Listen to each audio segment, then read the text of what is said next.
2024 లేదా 25లో డిగ్రీ లేదా బీటెక్ చదివారా? సాఫ్ట్వేర్ జాబ్ కోసం ఎదురు చూస్తున్నారా? అయితే కోడ్ జ్ఞాన్ 100 డేస్ కోర్సులో చేరండి, జాబ్ సాధించండి. నమస్కారం అమ్మ గారు. నమస్తే అమ్మా. శని వక్రించడం అంటే ఏంటి? అండ్ అలాగే ఈ శని వక్రించే సమయం ఎంతకాలం వరకు ఉంటుంది? నక్షత్రాల వారీగా కనుక మనం చూస్తే దీని ప్రభావం అనేది ఏ విధంగా ఉంటుంది అమ్మ గారు? తప్పకుండా అండి. శని వక్రించడము మనం చాలా సందర్భాల్లో ఆల్రెడీ మనం మాట్లాడుకున్నామండి. శని వక్రించడము అంటే అసలు వక్రము అని అంటే ఏంటి అంటే రివర్స్ మోషన్లో గ్రహాలు రావడము అనేటువంటి భావనతో మనం మాట్లాడుతాం. కానీ నిజానికి ఖగోళంలో కానీ సౌర కుటుంబంలో కానీ ఏ గ్రహము వెనక్కి రావడం అనేటువంటిది మనకి కనబడదు. అది ఒక భ్రాంతి మాత్రమేనండి. గ్రహాలు ఎప్పుడైతే తమ తమ కక్షల్లో ప్రయాణం చేస్తూ ఉంటాయో వాటి యొక్క గమన శక్తి అనేటువంటిది కాస్త అటు ఇటు భిన్నమైన మార్పులకి గురి అవ్వడం మూలాన ముందు ఉన్నటువంటి గ్రహము ఫాస్ట్గా మూవ్ అవుతున్నప్పుడు వెనకాల ఉండేటువంటి గ్రహము ఆ స్లో మూవింగ్ అనేటువంటిది కానీ ఆ మార్పులు కానీ కనబడతాయి. దీన్నే వక్రము అని చెప్పి మనం పిలుస్తూ ఉంటాము. సో ఇక్కడ శని అనేటువంటి ఆయన వక్రించడం జరిగింది. ఎప్పటి నుంచి అంటే జనరల్గానే శని మార్చి 30వ తారీఖున ట్రాన్సిట్ అయ్యారండి, మొన్న జరిగినటువంటి మార్చి 30వ తారీఖున. సో ఆయన కుంభరాశి నుంచి మీనరాశిలోకి ట్రాన్సిట్ అవ్వడం జరిగింది.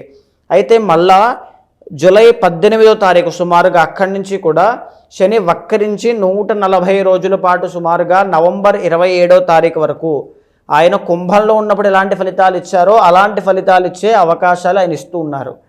దీని మూలాన చాలా రాశులకి అంటే ఆల్మోస్ట్ అన్ని నక్షత్రాలకి అన్ని రాశులకి కూడా భిన్నమైనటువంటి ఫలితాలలో మార్పులు కనబడుతూ ఉన్నాయి. అండ్ రెండవది ఏంటంటే అమ్మా, శని అనేటువంటి ఆయన జనరల్లీ ఒక నిబద్ధతని, క్రమశిక్షణని, బాధ్యతని, ఇన్స్పిరేషన్, డిటర్మినేషన్ తర్వాత ప్రతిదీ కూడా యాస్పిరేషన్ కావచ్చు, ఒంటరిగా ఎదగడం, ఆ ఇండిపెండెంట్ నేచర్ కావచ్చు, కసి, పట్టుదల, కృషి ఇలాంటివన్నీ ఆయన ఇస్తారు. ఆయన బాలేకపోతే నిర్లక్ష్యం, సోమరితనం, బద్ధకం. అందుకే ఏలినాటి శని ప్రారంభం అయ్యాక ఈ శని దోషం ఉన్నటువంటి అష్టమ శని, అర్ధాష్టమ శని, కంటక శని ఇలాంటివి ఉన్నప్పుడు బద్ధకం చాలా పెరిగిపోతుందండి. నేను ఇంతకు ముందులో ఆలోచించలేకపోతున్నాను, ఇంతకు ముందులా పని చేయలేకపోతున్నాను, దీనికి కారణం ఏంటి అని అడుగుతూ ఉంటారు. ఎందుకంటే శని నెగిటివ్గా ఉన్నప్పుడు ఖచ్చితంగా మనలో చాలా చేంజెస్ ఇస్తారండి.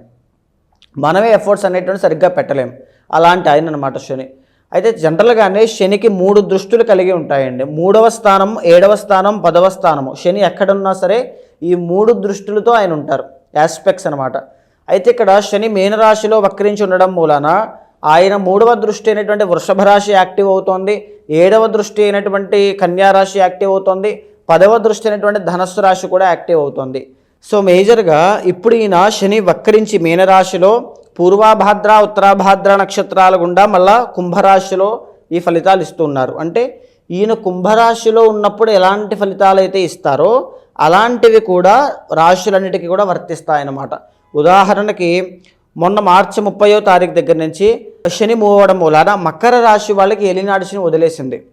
కుంభ, మీన, కొత్తగా మేషరాశి వాళ్ళకి ఎంటర్ అయ్యింది మార్చి 30 దగ్గర నుంచి. కానీ ఇక్కడ వక్రించడం వల్ల మళ్ళీ కుంభరాశిలోకి రావడం మూలాన మళ్ళా మకర రాశి వాళ్ళకి ఈ 4 మాసాలు కూడా ఏలినాటి శని యొక్క ప్రభావం కలుగుతుంది అని చెప్పచ్చు. 100% అండి. మేషరాశి వాళ్ళకి ఏలినాటి శని ప్రభావం కాస్త తగ్గుతుంది అని చెప్పచ్చు ఈ శని వక్రించడం మూలాన. అలాగనే ప్రతి నక్షత్రానికి, ప్రతి రాశికి కూడా భిన్నమైనటువంటి మార్పులు, కొంతమందికి బదిలీలు, ట్రాన్స్ఫర్స్, కంటక శని మారడం, అష్టమ శని మారడం ఇలా చాలా జరిగాయండి. సో ఈ శని యొక్క మార్పును మనం గుర్తించి మన జీవితంలో మన లోటుపాట్లు తెలుసుకుని మన యొక్క జీవితంలో మనం తీసుకోవాల్సిన జాగ్రత్తలు తీసుకోవడం లేదా మన అలవాట్లు కొన్ని మార్చుకోవడం. అంటే ఈ శని అనేటువంటి ఆయన ఎప్పుడు కూడా మనం చేంజ్ అవ్వడానికి ఒక అవకాశాన్ని విసురుతారు. అది మనం సద్వినియోగం చేసుకుంటే ఎక్కడికో వెళ్తాం, దుర్వినియోగం చేసుకుంటే అధఃపాతాళానికి వెళ్ళిపోతాం.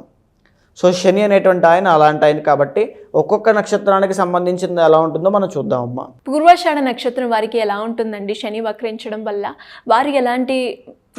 వారికి ఎలాంటి ప్రభావం పడే అవకాశం ఉందంటారు? ఎలాంటి జాగ్రత్తలు పాటించాలి? తప్పకుండా అమ్మా. పూర్వాషాఢ నక్షత్రం అనేటువంటిది ధనస్సు రాశిలో 1, 2, 3, 4 పాదాలు సంచారం చేస్తూ ఉంటాయి. ప్రధానంగా ఈ శని వక్రించడము అనేటువంటిది మనం చూస్తే కనుక వీళ్ళకి చాలా వరకు మంచే చేస్తుంది అని చెప్పచ్చు. వీళ్ళు కనుక అవకాశాలని చేజిక్కించుకోగలిగితే కనుక అపూర్వమైనటువంటి రాజయోగం వీళ్ళ సొంతం అవుతుంది. ఫస్ట్ ఆఫ్ ఆల్ ఏంటి అంటే వీళ్ళకి 4వ స్థానంలో శని ఎంటర్ అయ్యారండి. ఎప్పుడు? మార్చి 30వ తారీఖున ఎంటర్ అయ్యారు. 4వ స్థానం, 3 నుంచి 4వ స్థానంలోకి వెళ్తే అక్కడ శని అర్ధాష్టమ శని దోషాన్ని ఇస్తారు. దానివల్ల ఏం జరుగుతుంది, హెల్త్ ఇష్యూస్ విషయంలో వీళ్ళు చాలా కేర్ఫుల్గా ఉండాలి. ఎప్పుడు నేను మొన్నటి వరకు చెప్తూ ఉన్నా, అర్ధాష్టమ శని వల్ల వచ్చేటువంటి ఫలితాలండి. తరువాత ఈ యొక్క పనులన్నీ కూడా చాలా స్లో డౌన్ అయిపోవడం, అంటే ఆటంకాలు అనమాట. వీళ్ళు ఒక పని చేస్తారు, జీతం రాదు, ఎప్పటికో వస్తుంది, ఏదో కష్టపడతారు, ఫలితాలు రావు. ఈరోజు రావాల్సిన ప్రమోషన్ 2 నెలల తర్వాత, ఈరోజు రావాల్సిన డబ్బులు ఎప్పుడో, ఈరోజు అవ్వాల్సిన పెళ్లి పోస్ట్ పోన్ అవుతుంది, సంబంధాలు వస్తాయి కుదరవు, సంతానం లేట్, అన్నీ కూడా ఈ 2.5 years పీరియడ్ ఆఫ్ టైంలో అన్ని లేట్ అవ్వడం వల్ల వచ్చే చికాకులు, హెల్త్ ఇష్యూస్ ఇవన్నీ ఇబ్బంది పెడుతూ ఉంటాయి. కానీ మొన్న ఏం జరిగింది, జూలై 18వ తారీఖున శ్రీ గారు శని వక్రించడము అనేటువంటి జరిగింది. శని వక్రించి కుంభరాశిలో ఉండేటువంటి కుంభరాశి మీద ప్రభావాన్ని చూపిస్తున్నారు. సో ఇక్కడ 4వ స్థానంలోకి ఎంటైనటువంటి శని 3వ స్థానం మీద కూడా ప్రభావితం అవ్వడం మూలాన, సో 3వ స్థానంలో శని యోగిస్తారు కాబట్టి ఈ టైంలో ఎస్పెషల్లీ మీకు ఉండేటువంటి అర్ధ అష్టమ శని దోషం తగ్గే అవకాశాలు ఉంటాయండి, తగ్గుతుంది. ఎప్పటి వరకు November 27 వరకు కూడా మీకు తగ్గే అవకాశాలు చాలా బాగుంటాయి. తర్వాత ఎలాంటి ఫలితాలు ఉంటాయి, మీరు పనిచేసే చోట మీకు చాలా మంచి గుర్తింపు వస్తుంది, మీ స్కిల్ డెవలప్ చేసుకునే అవకాశాలు, పరిస్థితులు, మీకంటూ ఒక రియలైజేషన్ కలుగుతుంది. నేను డెవలప్ అవ్వాలి, నేను పట్టుదలతో కృషితో ఎదగాలి, కష్టపడాలి, ఇది చేసుకోవాలి అనేటువంటి ఒక ఆలోచన మీలో పుట్టడం చాలా గొప్ప విషయం. అది ఈ సమయంలో జరిగే అవకాశాలు ఎక్కువ ఉంటాయి. తర్వాత ఇంకొకటి, మీ సిబ్లింగ్స్తో కానీ కొలీగ్స్తో కానీ ఆస్తి వివాదాలు, తగాదాలు ఏమున్నా అవన్నీ కూడా సాల్వ్ అయ్యే అవకాశాలు చాలా ఎక్కువ ఉంటాయి. అయితే శనికి 3 దృష్టిలు కలిగి ఉంటుందండి. ఒకటి 3వ స్థానమైనటువంటి వృషభ రాశి, 7వ స్థానమైన కన్యా రాశి, 10వ స్థానమైనటువంటి ధనస్సు రాశి. ప్రధానంగా వృషభ రాశి 3వ దృష్టి వీళ్ళకి 6వ స్థానం అవ్వడం మూలాన హెల్త్ ఇష్యూస్ పరంగా ఎవరైతే పూర్వాషాఢ నక్షత్రం వాళ్ళు చూస్తున్నారో ఈ టైంలో ప్రత్యేకించి మీకు ఆరోగ్య సమస్యలు తగ్గే అవకాశాలు ఎక్కువ ఉంటాయి. మీరు బెస్ట్ ట్రీట్మెంట్ కోసం చూడండి, పాజిటివ్గా ఆలోచించండి, మీ యొక్క ఆహార నియమాలు హెల్దీగా మార్చుకోండి. అలా మార్చుకునే అవకాశాలు ఇప్పుడు కనబడతాయి. సో అందుకే నేను చెబుతూ ఉన్నాను, రుణ బాధల నుంచి బయటికి రావడం, అప్పుల బారి నుంచి బయటపడి ఏదో విధంగా నేను కష్టపడి కట్టాలి తప్ప ఎవరి దగ్గర చేయి చాచాల్సిన పరిస్థితి నాకు అవసరం లేదు అనేటువంటి ఒక పట్టుదలతో పనిచేస్తారు. ఈ 4 monthsలోనే బెస్ట్ రిజల్ట్స్ అనేటువంటివి చూసే అవకాశాలు ఉంటాయి. మీ శత్రువులు ఎంతమంది మిమ్మల్ని వేధిస్తూ ఉన్నా, మిమ్మల్ని కిందకి తొక్కాలని చూస్తూ ఉన్నా పైకి ఎదుగుతూనే ఉంటారు. ఆ యొక్క కసితో పరిగెట్టడం అనేటువంటిది ఈ 4 monthsలో మీకు శని ఇస్తారు. మీరు 10 మందికి ఇన్స్పిరేషన్గా మారుతారనమాట. ఇంత కష్టాల నుంచి బౌన్స్ బ్యాక్ అయ్యారు అని చెప్పుకోవడానికి ఆ మూమెంట్ ఇది చాలా బాగుంది. తర్వాత 7th ఆస్పెక్ట్ అయినటువంటి 10th house అయినటువంటి కన్యా రాశి మీద పడడం వల్ల కుటుంబంలో శత్రువులు పెరిగే అవకాశాలు ఒకటి ఉంటాయి. ఆ విషయాన్ని మీరు అధిగమించినా ఆ విషయం కూడా గుర్తుపెట్టుకోండి.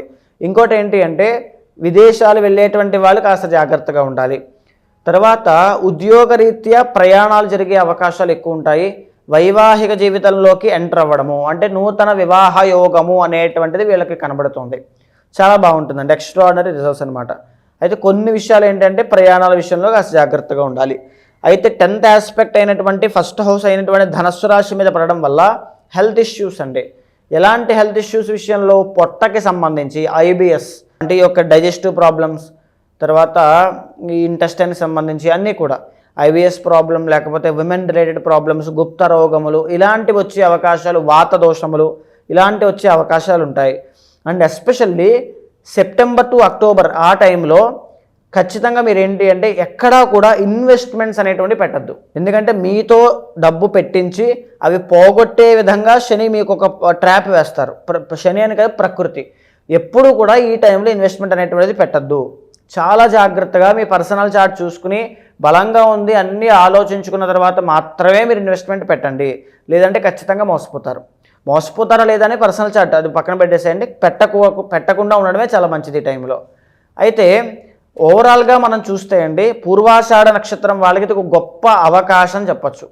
ఎందుకు అవకాశము, మీరు చేసుకున్నటువంటి తప్పులను కానీ, మీ దగ్గర ఉన్నటువంటి లోపాలను కానీ, లోటుపాట్లు కానీ మీ అంతటా మీరే తెలుసుకుని సరిదిద్దుకునేటువంటి గొప్ప అవకాశం ఈ శని మీకు ఇప్పుడు ఇస్తూ ఉన్నారు. ఇది మళ్ళీ తిరిగి రాదు. ఎందుకంటే మీకు అర్ధాష్టమ శని మళ్ళీ యాక్టివేట్ అయిపోతుంది November 27 అయితే.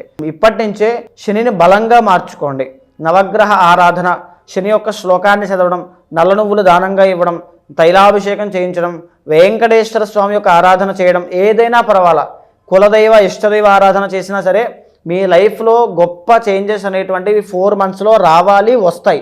మీ పర్సనల్ చార్ట్లో దోషం ఉంటే తప్ప అవి ఎక్కడికి పోవు. మీ సక్సెస్ అనేటువంటిది ఎప్పుడు ఉంటుంది.